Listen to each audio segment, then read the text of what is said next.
नाजरीन अस्सलाम वालेकुम। मैं सूफ़ी कमर अली मासूमी मदारी एक बार फिर से हाजिर हूँ। नाजरीन, मुझे एक भाई ने सवाल किया कि किसी पर जादू या किसी चीज़ का असर हो, या वो जो बीमार है या उसकी कोई परेशानी आ रही है वो ऐसे ही है या किसी लफड़े की वजह से है, वो कैसे पता लगाएं। उसके लिए मैं ये वीडियो बना रहा हूँ। आप इस वीडियो को पूरा देखें और ध्यान से समझने की कोशिश करें।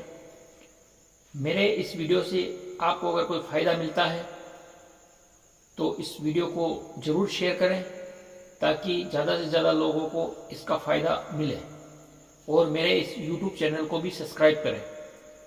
नाज़रीन, आपको एक धागा लेना है, वो चाहे सूत का हो, चाहे रेशम का हो, चाहे काला धागा हो या लच्छे की कोई गुच्छी हो। उसको लेकर उस पर 3 मरतबा दरूद शरीफ पढ़नी है। उसके बाद उस पर 7 मरतबा कुनूश, मुनकश, हमाश, शाकिशमाश, आवेश बेरहमती का या रहमान रहीमीन पढ़ना है। फिर आपको 3 बार दरूद शरीफ पढ़नी है।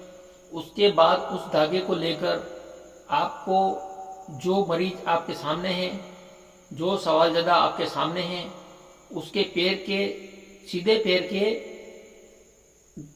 सीधा जो पैर होता है, उस पैर का जो अंगूठा होता है, उस पैर के अंगूठे से लेके पेशानी के जहाँ बाल खत्म होते हैं वहाँ तक आपको नापना है।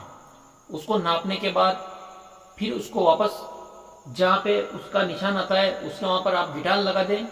गिटान लगाने के बाद फिर आप उसको उस पर वापस 3 मरतबा दरूद शरीफ पढ़ें, और फिर वापस 7 मरतबा कुमूश, मुनकश, हमाश, शाकिशमाश, आवेश बेरहमती का रहमान रहीमीन पढ़ें। फिर 3 मरतबा दरूद शरीफ पढ़ें। उस दरूद शरीफ पढ़ने के बाद आपको उस धागे को फिर से नापना है। उस धागे को नापेंगे, या वो कम हो जाएगा या वो बढ़ जाएगा या बराबर रहेगा। अगर बराबर रहता है तो बराबर रहने पर उस आदमी ये कोई लफड़ा नहीं है, वो जो बीमार है, वो परेशान है, वो किसी आफत या उसके पर्सनल मुसीबत से है या बीमार ज़्यादा है, वो शरीर की बीमारी है, उससे कोई लफड़ा नहीं है। अगर वो धागा बढ़ जाता है धागा, तो उसके जादू का असर है। और अगर वो धागा कम पड़ जाता है तो उस पर किसी देव आसिर बला का असर है। इस तरह आप उससे पता लगा सकते हैं।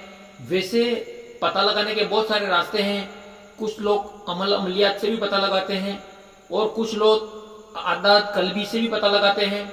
जो अलीफ से या तक हरफ है उनके आदाद निकाल कर उनके नाम के हरफों को आदाद में तकसीम करके फिर भी पता लगाते हैं। ऐसे भी पता लगाया जाता है। वैसे इस तरीके का बहुत सबसे अच्छा और आसान तरीका है, और भी बहुत सारे तरीके हैं, फिर कभी बताऊंगा इंशाल्लाह। मेरे इस YouTube चैनल को सब्सक्राइब करें। अस्सलाम वालेकुम।